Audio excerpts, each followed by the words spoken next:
دیکھ رہی ہے یا نہ دیکھ رہی ہے، لیکن ہمارا خدا تو دیکھ رہا ہے۔ یہ فکر اور یہ سوچ آج پیدا کرنے کا دن ہے حضرات گرامی۔ اس لیے آج آپ سوچیں، غور کریں۔ تقریر تو ہوتی رہتی ہے، گفتگو تو آپ سنتے رہتے ہیں، سوشل میڈیا کا دور ہے، ایک سے ایک خطیب، ایک سے ایک مقرر آپ کا پیغام آپ تک پہنچتا ہے، چھوٹی چھوٹی کلپ آپ تک آتی ہے، لیکن کیا ہے ہمارے یہاں کہ ہم ایک کان سے سنتے ہیں اور دوسرے کان سے نکال دیتے ہیں، تو پھر کیا فائدہ؟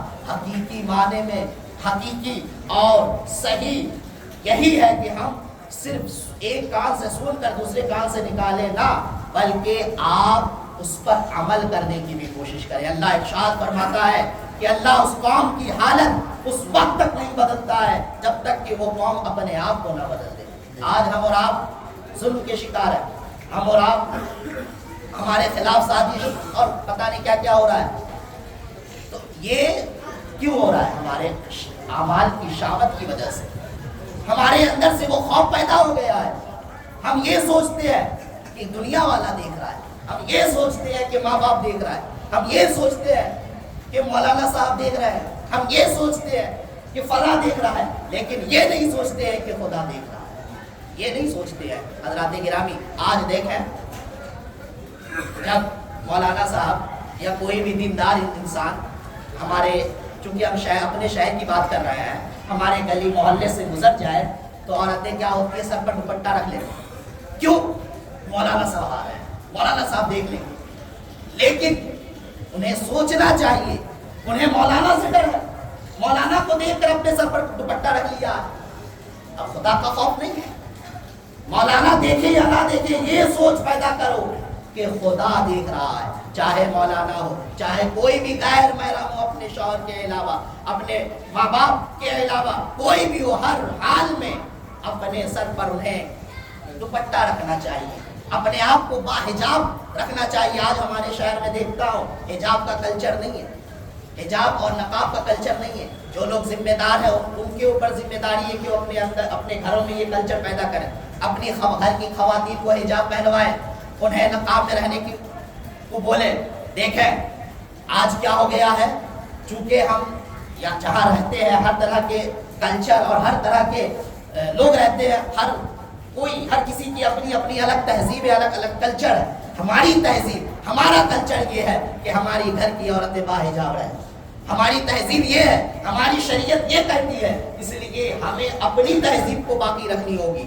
اگر ہم چاہتے ہیں کہ اپنی تہذیب، اپنی شریعت باقی رہے تو